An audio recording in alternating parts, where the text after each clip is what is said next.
Inferno. Chapter 1. Short Comments. August 17th. We are at the Savoy. Cocky has gone to see his lawyer. He is looking awfully bad, poor boy. He feels the disgrace of having been taken in by that Freckles, but I see. But how was he to know? It was all really my fault. I ought to have had an instinct about it. I feel rotten myself. London is frightfully hot, much hotter than it was in Italy. I want to go and live at Barley Grange. No, I don't. What I want is to get back to where we were. There's frightfully little H left. There's plenty of C. Only one wants so much. I wonder if this is the right stuff. The effect isn't what it used to be. At first, everything went so fast. It doesn't anymore. It makes one's mind very full, but it doesn't make one think and talk and act with that glorious sense of speed. I think the truth is that we've got tired out. Suppose I suggest to Cocky that we knock off for a week and get our physical strength back and start fresh. I may as well telephone Gretel and arrange for a really big supply. If we're going to live at Barley Grange, we'll have to be cocaine hogs and lay in a big stock. There won't be any chance of getting it down there. And besides, one must take precautions. Bother August. Of course, Gretel's out of town, in Switzerland, the butler said, but they don't know when she'll be back. I wonder when Parliament meets.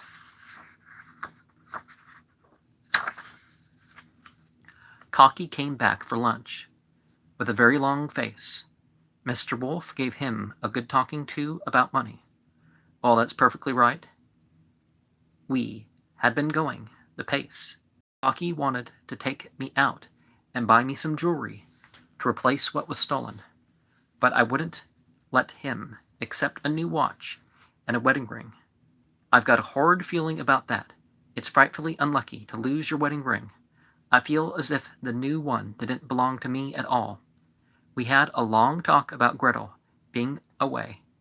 We tried 1 or 2 places, but they wouldn't give us any. I wish Cocky had taken out his diploma. The papers are disgusting. It's the silly season, right enough. Every time one picks one up, there's something about cocaine. That old fool, Platt, is on the warpath. He wants to arouse public opinion to a sense of the appalling danger which threatens the manhood and womanhood of England. One paper had a long speech of his reported in full. He says, it's the plot of the Germans to get even with us. Of course, I'm only a woman and all that, but it sounds to me rather funny. We went to tea with Mabel Black. Everyone was talking about drugs. Everyone seemed to want them, yet Lord Lansend had just come back from Germany, and he said you could buy it quite easily there, but nobody seemed to want to. Then it is the whole German people in a silent conspiracy to destroy us? I never took much stock in all those stories about the infernal cunning of the Hun. We heard a lot about the underground traffic, though, and I think we ought to be able to get it pretty easily. I don't know what's the matter with us both. It made us a bit better to meet the old crowd, and we thought we'd celebrate. It didn't come off. We had a wonderful dinner, and then a horrible thing happened. The most horrible thing in my life. Cocky wanted to go to a show. You might have hit me on the head with a poker. I don't attract him anymore. and I love him so much. He went to the box office to see about tickets, and while he was gone, this was the really horrible thing. I found I was simply telling myself, I love him so much. Love is dead, and yet, that's not true. I do love him with all my heart and soul, and yet somehow I can't. I want to be able to love until I can get back. Oh, what's the good of talking about it? I know I love him, and yet I know I can't love anyone. I took the whole lot of cocaine. It dulled what I felt. I was able to fancy I loved him. We went to the show. It was awfully stupid. I was thinking all the time how I wanted to love, and how I wanted dope, and how I wanted to stop dope, so that the dope might do me some good. I couldn't really feel. It was a dull, blind sense of discomfort. I was awfully nervous too. I felt as if I were somehow caught in a trap, as if I had got into the wrong house by mistake and couldn't get out again. I didn't know what might be behind all those doors, and I was quite alone. Cocky was there, but he couldn't do a thing to help me. I couldn't call him. The link between us was broken, and yet apart from all the fear I had for myself, there was an even deeper fear on his account. There is something in me that loves him, something deeper than life, but it won't talk to me. I sat through the show. Like being in a nightmare, I was clinging desperately to him, and he didn't seem to understand me and my need. We were strangers. I think he was feeling rather good. He talked in a charming, light, familiar way, but every smile was an insult. Every caress was a stab. We got back to the Savoy, utterly worn out and wretched. We kept on taking H and C all night. We couldn't sleep. We talked about the drugs. It was just a long argument about how to take them. We felt we were somehow doing it wrong. I'd been so proud of his medical knowledge, and yet it didn't seem to throw any light. It seems that in the medical books they speak of what they call drug virginity. The thing was to get it back, and according to the books, the only way to do it is to take nothing for a long time. He said it was really just the same as any other appetite. If you have a big lunch, you can't expect to be hungry at tea time. But then, what is one to do in the meanwhile? August 18th.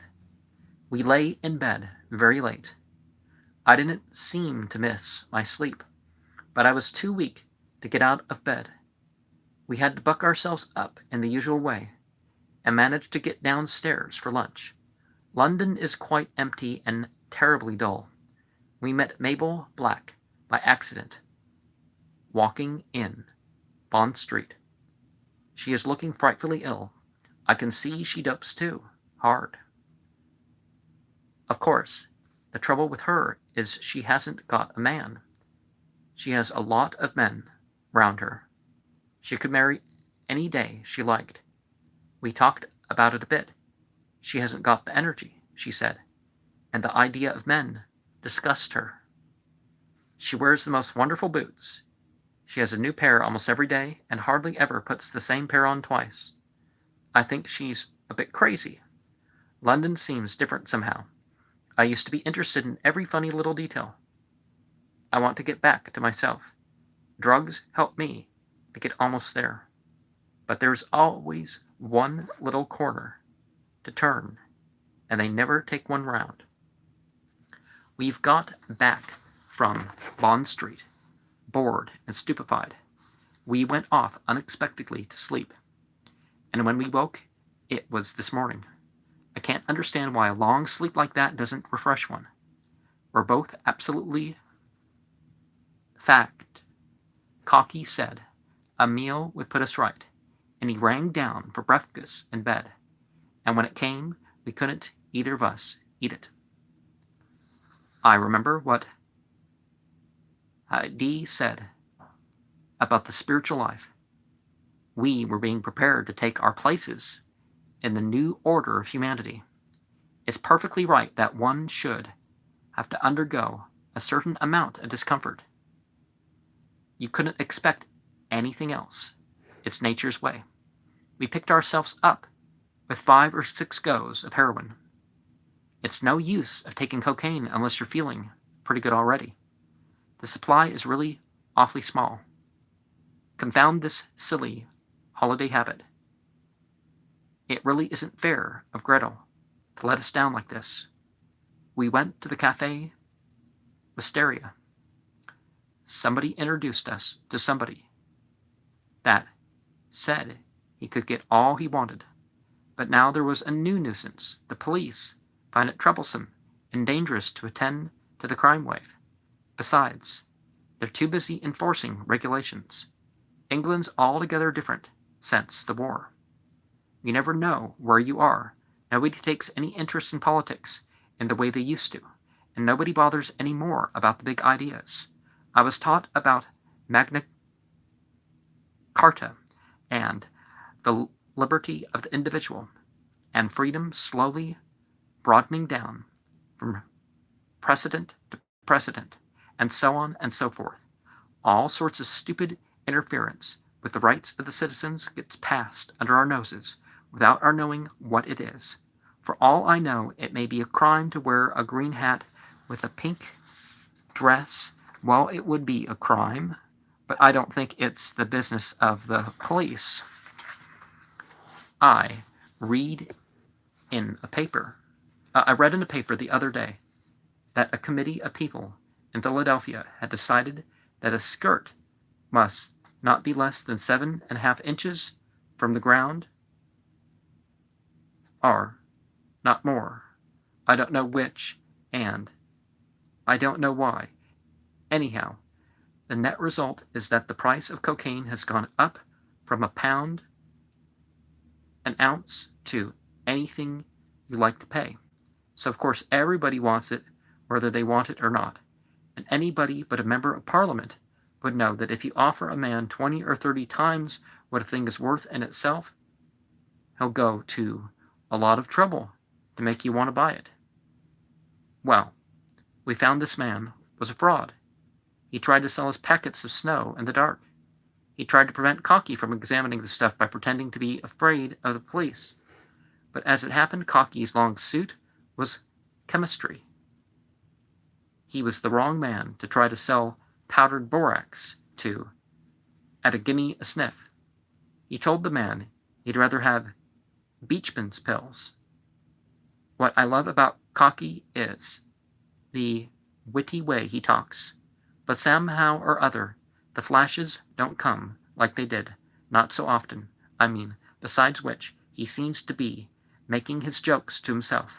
Most of the time, I don't get what he means. He talks to himself a great deal.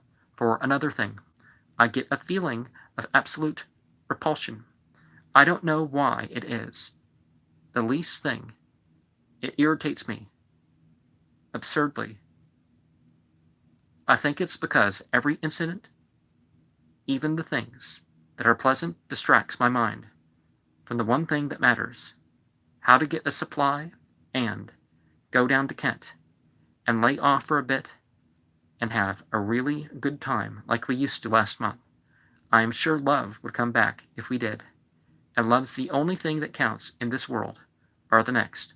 I feel that it's only round the corner. But a miss is as good as a mile. It makes it somehow worse to be so near and yet so far. A very funny thing has just struck me. There's something in one's mind that prevents one from thinking of the thing one wants to. It is perfectly silly of us to be hunting around London for dope and getting mixed up with a rotten crowd like we did in Naples. It never struck us till tonight that all we had to do was go round to King Lemmas. He would give us all we needed at the proper price. Funny, too, it was Cocky that thought of that. I know he hates the man, though he never said so except in an outburst which I knew didn't mean anything. We went to the studio in a taxi. Cursed the luck he was out. There was a girl there, a tall, thin woman, with a white face, like a wedge. We gave several hints, but she didn't rise. And wretched as we were, we didn't want to spoil the market by telling her outright. Lemmas would be there in the morning, she said. We said we'd be there at 11 o'clock. We drove back. We had a rotten night, economizing. We didn't dare tell each other what we really feared, that somehow he might let us down. I can't sleep. Cocky is lying awake with his eyes wide open, staring at the ceiling. He doesn't stir a muscle. It maddens me that he takes no interest in me. But after all, I take no interest in him. I am as restless as the wandering Jew.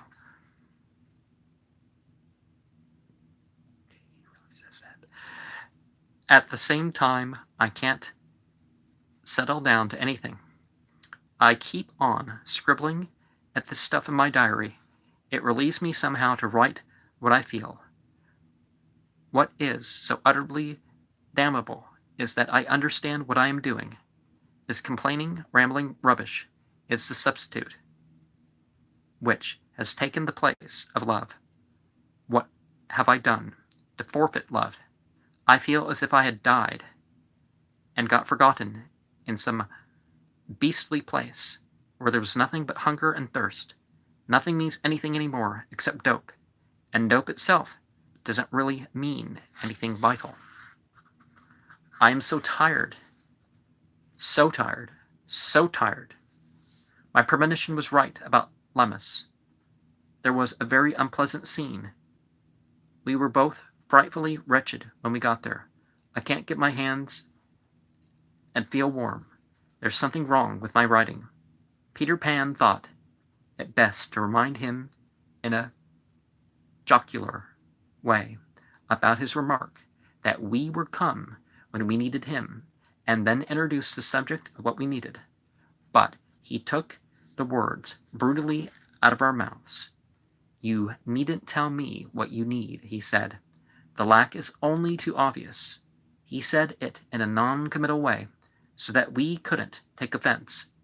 But we knew instinctively he meant brains. However, Peter stuck to his guns, like the game little devil he is. That's why I love him. Oh yes, heroin, said Lemmas. Cocaine. We regret exceedingly to be out of it for the moment. The brute seemed unconscious of our distress. He gave an imitation of an apologetic shopwalker. But let me show you our latest lines on morphine.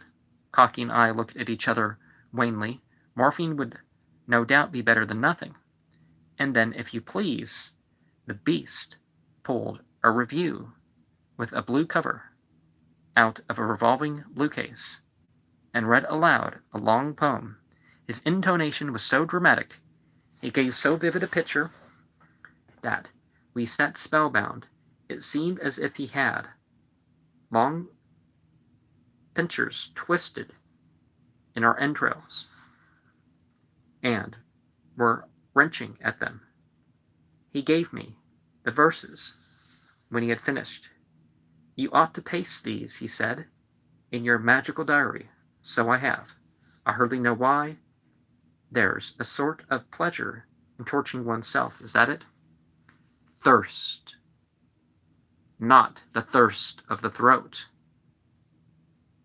though that be the wildest and worst of physical pangs that smote alone to the heart of Christ, ringing the one wild cry, I thirst, from his agony, while the soldiers drank, and his agony, while the soldiers drank and diced, not the thirst benign that calls the worker to wine, not the bodily thirst, though that be frenzy accursed, when the mouth is full of sand, and the eyes are gummed up, and the ears trick the soul till it hurts, till it hears. Water, water at hand, when a man will dig his nails in his breast and drink the blood already that clots and stales ere his tongue can tip its flood, when the sun is a living devil, vomiting vats of evil, and the moon and the night but mock the wretch on his barren rock, and the dome of heaven high arched, like his mouth is arid and parched, and the caves of his heart high spanned are choked with alkali sand.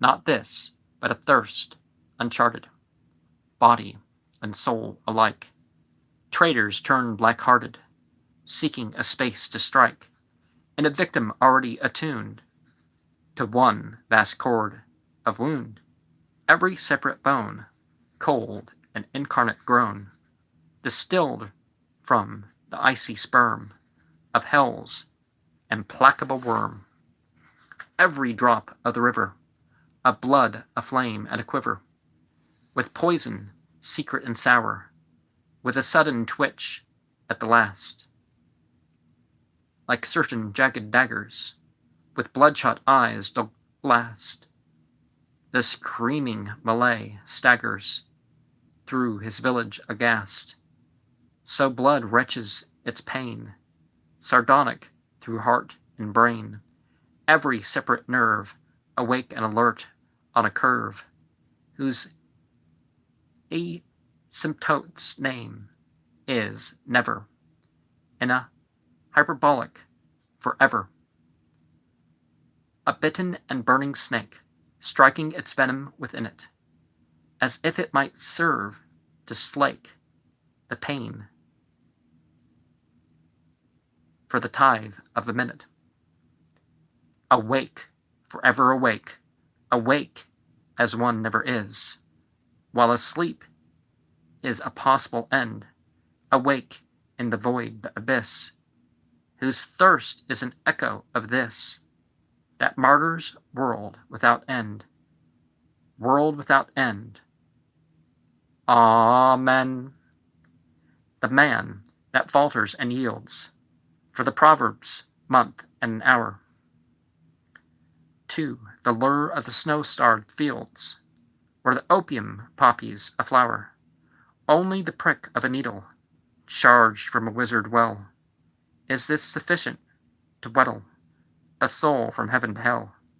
Was man's spirit weaned from fear of its ghosts and gods to fawn at the feet of a friend? Is it such terrible odds? The heir of ages of wonder, the crown of earth for an hour, the master of tide and thunder, against the juice of a flower, aye, in the roar and the rattle of all the armies of sin. This is the only battle he never was known to win. Slave to the thirst, not thirst, as here it is weakly written, not thirst in the brain, black bitten, in the soul, more sorely smitten. One dare not think of the worst, beyond the raging and raving. Hell of the physical craving lies in the brain benumbed, at the end of time and space, an abyss unmeasured, unplumbed, the haunt of a face. It is she that found me, in the morphia honeymoon, with silk and steel she bound me, in her poisonous milk she drowned me. Even now her arms surround me, stifling me in the swoon. That still, but oh, how rarely comes at the thrust of the needle, steadily stares and squarely, nor needs to fondle and wheedle. Her slave a gasp for a kiss, hers whose horror is his, that knows that viper womb, speckled and barred with black, on its rusty amber scales, is his tomb, the straining, groaning rack, on which he wails. Her cranial dome is vaulted, her mad Mongolian eyes aslant with the ecstasies of things immune exalted, far beyond stars and skies, slits of amber and jet, her snout for the quarry set, fleshly and heavy and gross, bestial broken across, and below it her mouth that drips, blood from the lips that hide the fangs of a snake, drips on venomous udders, mountainous flanks that fret, and the spirit that sickens and shudders at the hint of a worse thing yet. Old Yah, the golden bait, barbed with infinite pain, fatal, fanatical mate of a poisoned body and brain. Old Yah, the name that leers, its lecherous longing and knavery, whispers in crazing ears the secret spell of her slavery. Horror indeed intense, seduction ever intenser, swinging the smoke of sense from the bowl of a smoldering censer. Behind me, behind and above, she stands, that mirror of love. Her fingers are supple jointed, her nails are polished and pointed, and tipped with spurs of gold. With them she roused the brain. Her lust is critical cold, and her Chinese cheeks are pale, as she daintily picks profane with her octopus lips, and the teeth, jagged and black beneath, pulp and blood from a nail. One swift prick was enough, in days gone by to invoke her. She was incarnate love, in the hours when I first awoke her. Little by little I found the truth of her, stripped of clothing, bitter beyond all bound, leprous beyond all loathing, black the pledge of the pit. Her pustules visibly fester, cankerous kisses that bit, as the asp caressed her. Dragons of allure and dread, tiger of fury and lust, the quick in chains to the dead, the slime alive in the dust, brazen shame like a flame, an orgy of pregnant pollution, with hate beyond aim or name, orgasm, death, dissolution. Know you now why her eyes so fearfully gaze, beholding terrors and infamies, like filthy flowers unfolding, laughter, widowed of ease, agony barred from sadness, death defeated of peace. Is she not madness?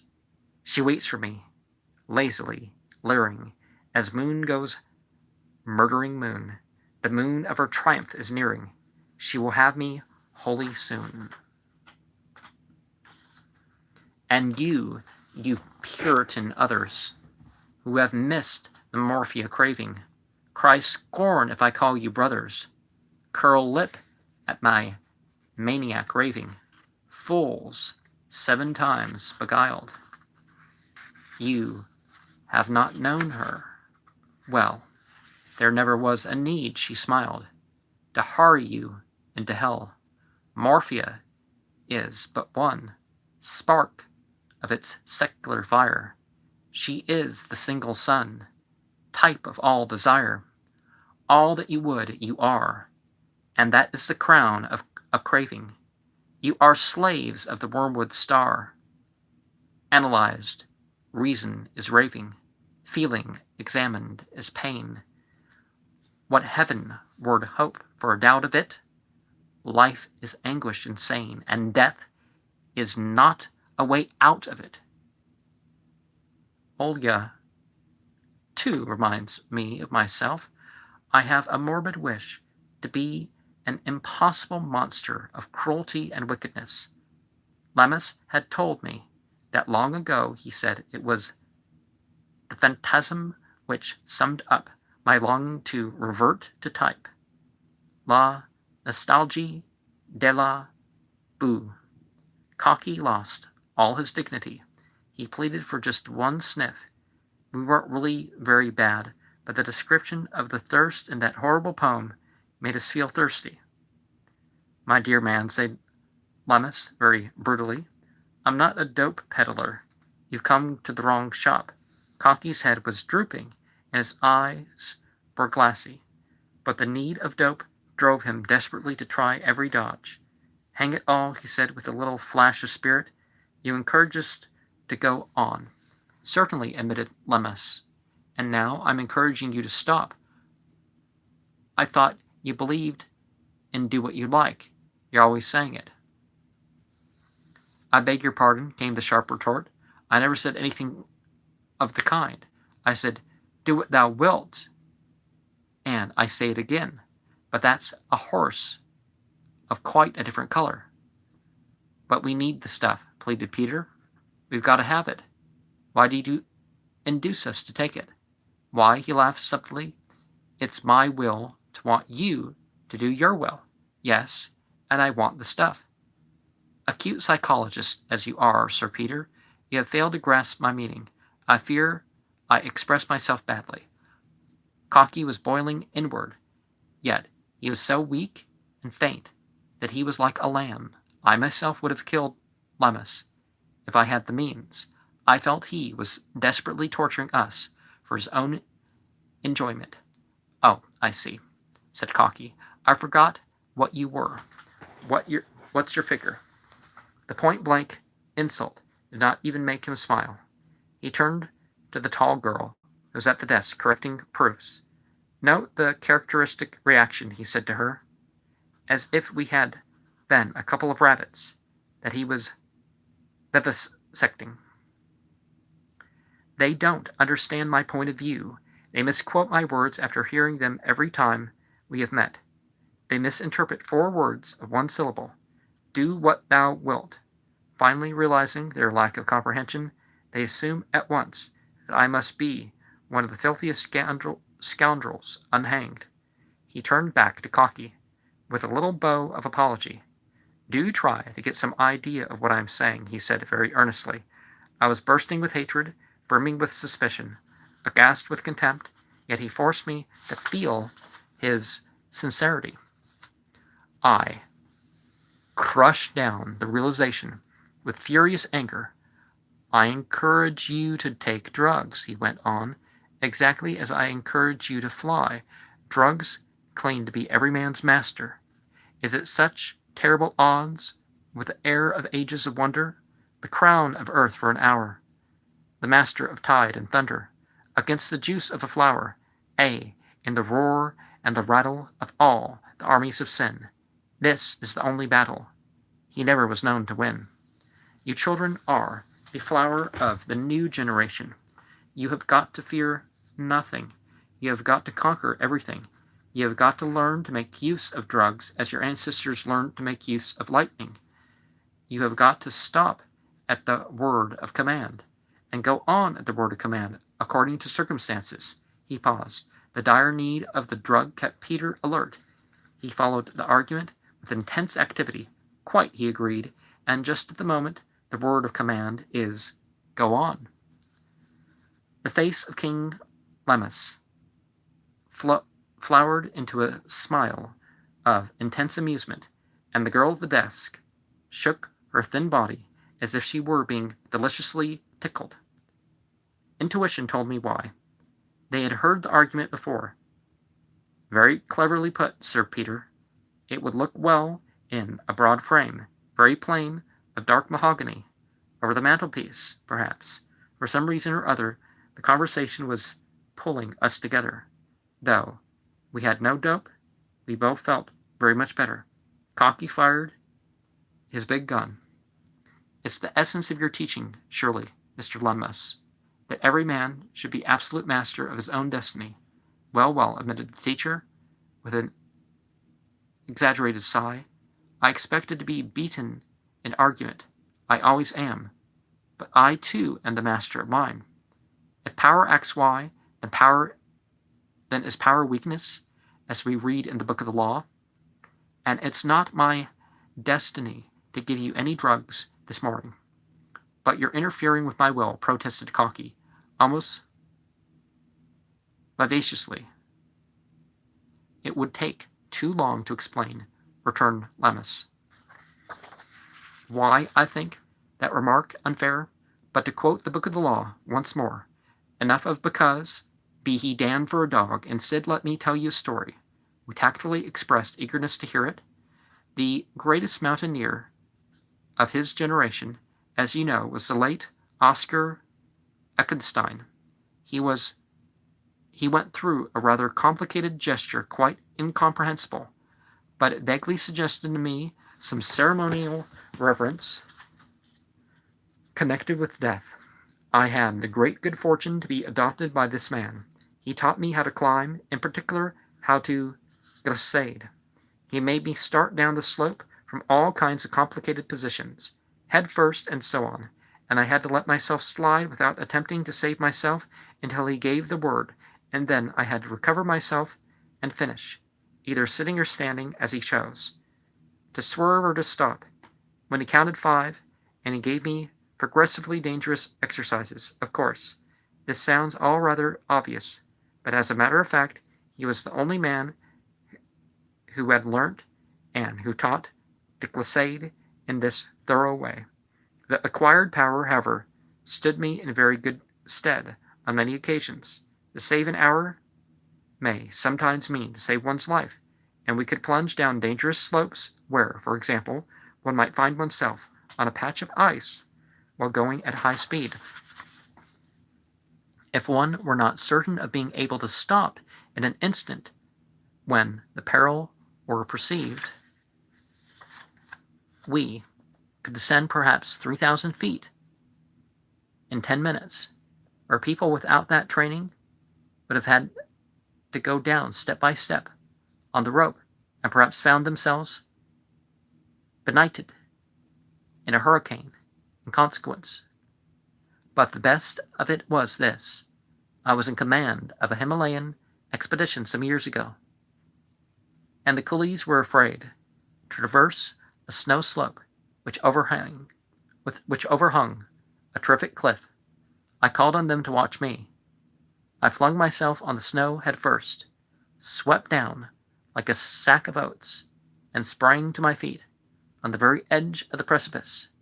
There was a great gasp of awed amazement while I walked up to the men. They followed me across the Malvis Pass without a moment's hesitation. They probably thought it was magic or something. No matter what, but at least they felt sure that they could come to no harm by following a man so obviously under the protection of the mountain gods. Cocky had gone deathly white. He understood with absolute clarity the point of the antidote. He felt his manhood ashamed, that he was in the power of his blind, black craving. He didn't really believe that Lammas was telling the truth. He thought the man had risked his life to get those coolies across. It seemed impossible that a man could possess such absolute power and confidence. In other words, he judged King Lammas by himself. He knew himself not to be a first-rate airman. He had flattered himself that he had dared so many dangers. It cut him like a whip that Lammas... I'm not sure exactly where I am, but, in other words, he judged King Lammas by himself. He knew himself not to be a first-rate airman. He had flattered himself that he had dared so many dangers. It cut him like a whip that Lammas should despise what people call the heroic attitude, that he looked upon taking unnecessary risks as much as mere animal folly, to be ready to take them. Yes, I do not set my life at a pin's fee. Lammas had no admiration for the cornered rat. His idea was to make himself completely master of every possible circumstance. Cocky tried to say something 2 or 3 times, but the words won't come. King Lammas went to him and took his hand. Drugs are the slope in front of us, he said, and I'm wily old Eckenstein, and you're ambitious young Lammas, and I say, stop. And when you show me that you can stop, when you have picked yourself together and are standing on the slope laughing, I'll show you how to go on. We knew at the back of our minds that the man was inexorable. We hated him as the weak always hate the strong, and we had to respect and admire him, detesting him all the more for the fact. Now, okay, we know this is fiction, but one of the things about this is he's representing how he has to respond to other people. Do what thou wilt shall be the whole of the law is obviously not the same thing as do whatever you want. And he's putting his teachings in the mouth of McGregory Mathers. And, some other details are changed, but yeah. And perhaps the following poem, I think I heard it in Portland, Oregon. I'm not sure the exact source of it. It may be somebody there, but, it's Aleister Crowley's birthday as I'm sharing this. So, 'twas the night before Crowley Mass. We all sing in chorus, each one of us crowned and conquering like Horus. My woman in scarlet, and I, the great beast, had just said our will, and were preparing to feast, when all of a sudden, a strange goings on. I thought 'twas a was, but nay, 'twas Coronzon. I don't know if it continues after that, but that's what I have going through my head is that. So let's visually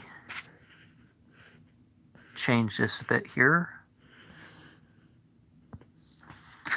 And this is the more responsive part, so if I'm going to do that.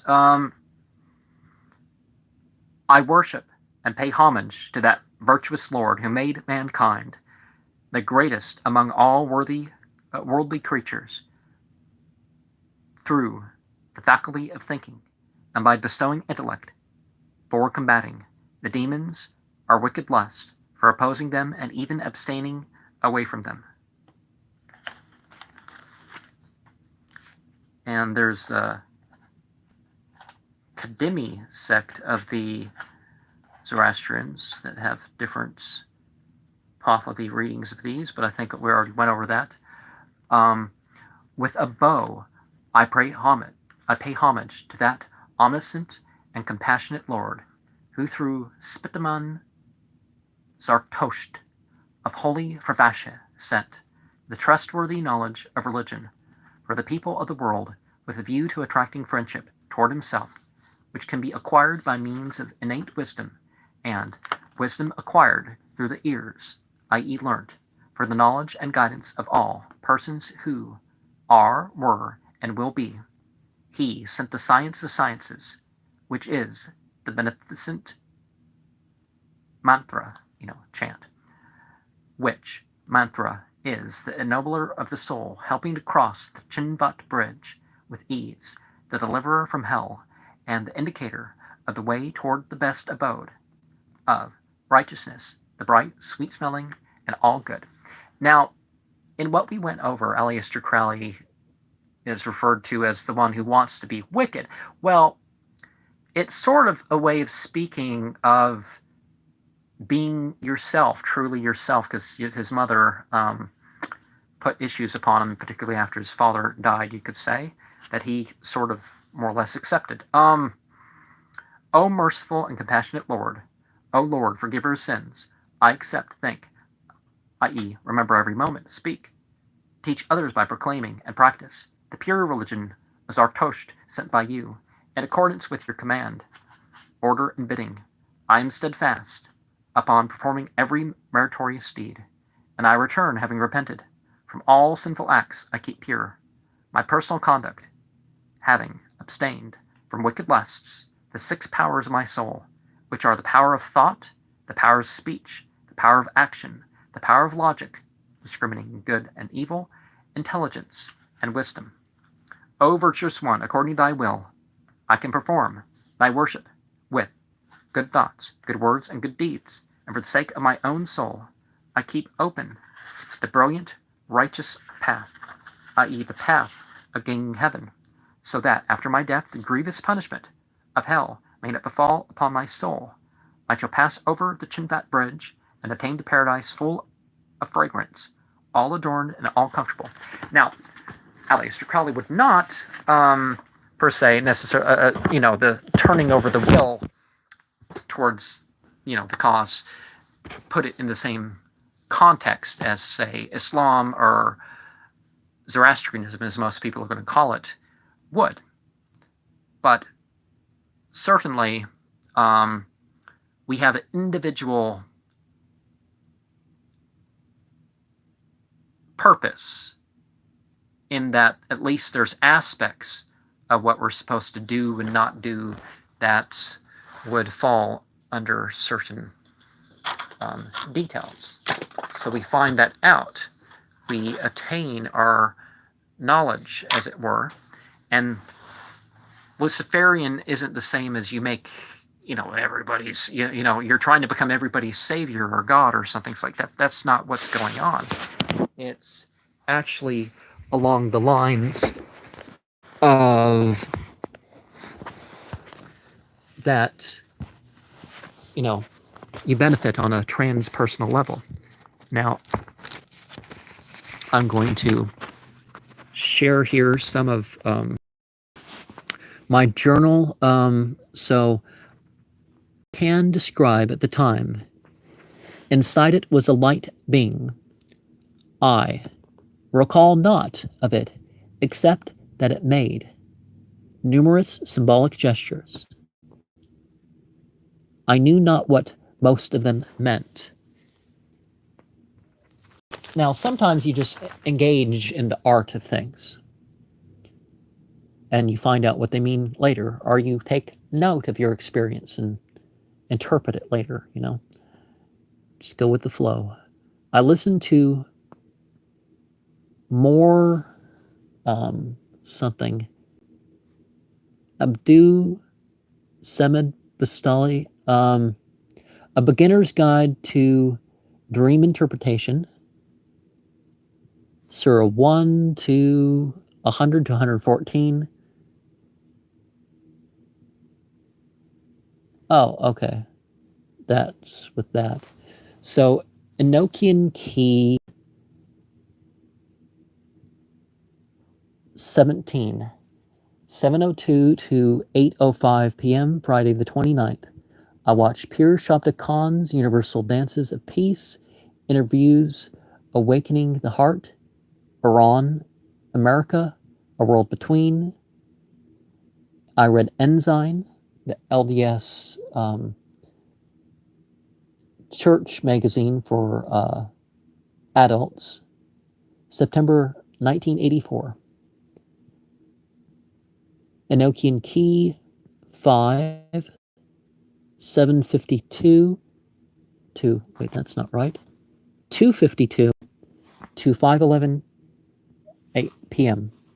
I listened to Namaz, Just to Vajeri, or is that Bosnian? So is that Vajeri? Sayyid al-Misri al-Hujurat, May 17, 2013, Seattle. Duaz Abdul Malik and Vaz Abdul Malik Ababske Elahijya. Saturday, the 30th of May, I read Ensign, January 1979. I watched Iran, America, A World Between, Pir Shabda Khan, Universal Dances of Peace, interview, started the Sleep CD on Abdul Ghani, Surah 29. I listened to Surah Baqarah,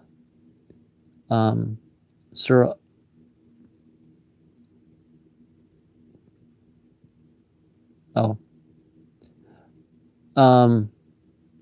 why am I not car yet? I'm not. Why am I not able to read for a second? Anyways, this is place to answer.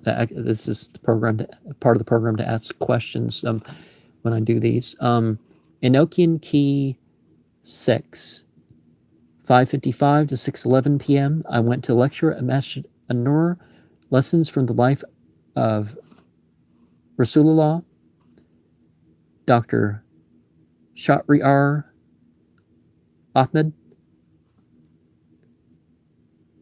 because I want to say Karya. Ella, yeah. Okay. That's the reader. Okay. Sunday the 31st, I watched Iran, America, A World Between, Pir Shabda Khan, Universal Dances of Peace.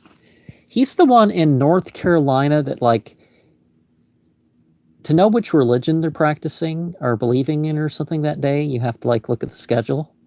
I haven't been there. I think there's centers in North Carolina. I listened to Yoga Sutras at Patanjali 2 times. I read to page 296, the Yoga Sutras of Patanjali. I shared that on the channel completely, didn't I? Kari Zephyr Kasami. I read a rose scent offering representing divination. Enochian Key 7, 4:21 to 5:16 p.m. In December, I have a vision with the 7th Enochian key that I'm sharing. Monday, June 1st, 2009, Enochian key 8, 6:50 to 7:07 p.m., 7:08, 7:24 p.m. Amber, scent offering representing peace of mind. 8:20 to 8:30 p.m., listen to Amin Alahi Surah Yusuf. Faham al-Quran, I watched Pir Shabda Khan's interview and dance of universal peace. Stigmata, Marked for Life, not the movie, although that dun dun dun dun, you know, the song and the scene and whatnot, that's it's really the highlight of the movie for me. But anyways, Tuesday the 2nd, I sleep on Abdulghani 17. But yeah, Stigmata is not something else. Yes, I read and write Enochian, all 3 scripts. I mean, I don't think anybody understands it, not even Aaron Leitch. Although I think he's working on some of that. Peter Kingsley's interview, he's sort of like a Paracelsus sort of philosophy mixed with Sufism sort of thing. His interview, Awaiting that part, I listened to Fahim al-Quran, Supplication in part 1 of 30. You know, I read Mysteries of the Unknown Master Index and Illustrated Symbols, Time Life books. I haven't seen the whole series in even the library for quite some time, but remember those Time Life book series back in the day. Wednesday the 3rd, sleep CD on Abdulghani 40. I watched Stigmata, Marked for Life. This is October 16th to 2018, interview with Peter Kingsley. I listened to Fahim al-Quran, Supplication in parts 2 and 3. I meditated with Enochian key, or I scried with it. I'm not sure which at this point. 9, 4 to 4:10 p.m., 4:51 to 5:03 p.m., 5:07 to 5:19 p.m., and you'll find an account of my vision regarding the 9th Enochian key that I thought worth sharing. Now, the practices by themselves are worth it, even if I never, I can do stuff over and over and over and over and over again. But occasionally there's experiences like, okay, this is going to be my vision of this that I'm sharing. A scent offering, Syringio vulgaris. Is that silver bells? Is that flower? Harmony, love, memory, modesty, peace. Thursday the 4th, I watched Stigmata, Marked for Life, interview with Peter Kingsley, Golden Sufi, Rose Scent offering, Good Fortune. I listened to Fahamokron, Supplication, and Part 4 of 30. QZQs 4 and 5. I don't remember.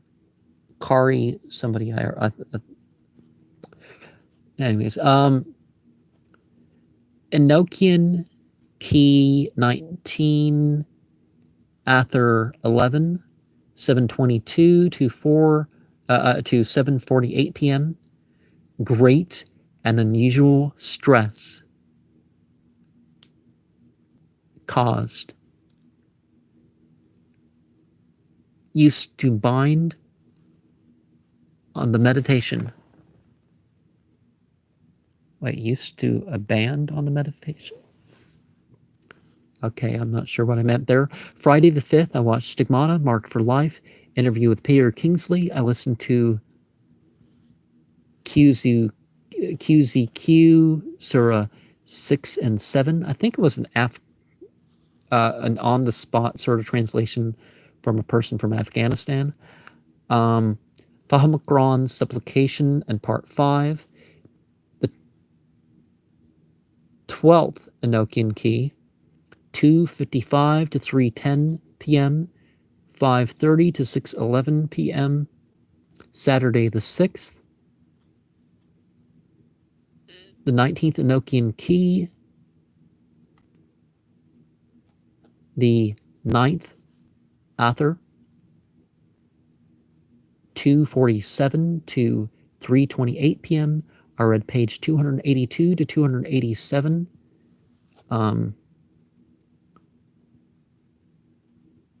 Separate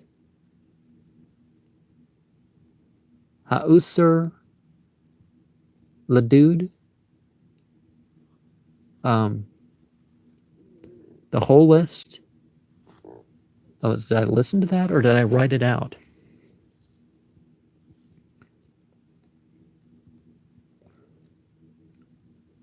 (3:29 to 4:24 p.m.) Oh, probably the Enochian meditation again. I watched Stigmata, Marked for Life, and Awakening the Heart interview, the Peter Kingsley one. I watched some of these programs again and again until I'm going to learn what I can learn from them or have the experience that I'm going to have with them or that sort of thing. That Dervish Project film, I watched that so many times. I listened to Fahamokron, Supplication, and Part 6 and 7. QCQ, Surah 8 and 9. I discussed Stigmata, Mineral and Plant Rights with the Next Door Neighbor. Enochian, the 9th Enochian Ather, in the 19th Enochian Key, 7:54 to 8:15 p.m., page 714 to 719, Ashkenazi People Liturgy. Now, I can't quite share that book because it's not old enough, but I have shared other Jewish prayer books. So 8:20 to 8:57 p.m. The Seder Akdamut. Oh, okay, that's what I'm doing there. Okay, that. Sunday the 7th, I watched Stigmata, Marked for Life. Awakening the Heart, Peter Kingsley interview. Rose Scent Offering, representing harmony. I listened to Fahamokron, Supplication, and Part 8. 290. Oh, ZQZ's. I'm familiar with Enochian chess, but it never really clicked for me. The Golden Dawn attributes are one thing when you're adding a bunch of extra attributes into your interpreting the Enochian system. It's another when they're kind of like mixing like Chinese checkers and chess and Egyptian god forms and that sort of thing all into one. It just never clicked with me. The Star game of the Order of Nine Angles is probably more to my liking, although I haven't built a set, you could say. Not even a paper set, but I can sort of, anyways. Enochian key 19, Ather 9, 4:08 to 4:29 p.m., 6:24 to 6:32 p.m., 7:24 to 7:36 p.m., Pacific Standard Time, 8:08 to 8:23 p.m. Monday the 8th, I watched Decoding the Past, Secrets of the Kabbalah, Peter Kingsley interview, Awakening the Heart. I listened to Fahim Quran, Supplication, and Part 9 of 30, ZQZ's Surah 11 and 12. I mean, what he's reciting, but, is the same as other people, but, the translation is his translation. Enochian key, Ather 7, 19, Ather 7. I don't see the time. I discussed with the next door neighbor social theory, something and something. Tuesday the 9th, 3:28 to 5 p.m. I listened to Fahim Quran, Supplication, and Part 10 and 11. Qzu Q's, Surah 13. I wrote out Liber. Oh, and the meditation also, 5:28 to, I can't see that. I wrote out Liber Santia Auxiliet Victoria Terrestis, the Enochian. They used to have all the available documents online. Now, I presume there's got to be something that Dr. D put in margins that relates to Enochian systems that were lost over the time. So I wouldn't be surprised if any day they found something of note. Ordo Continua Partium Nominia and Characters.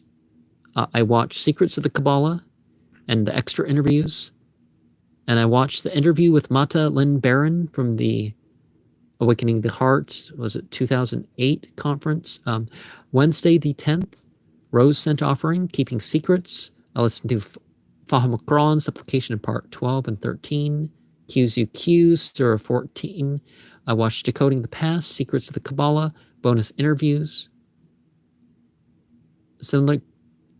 Aslamar, California was where that conference with Madeline Barron was.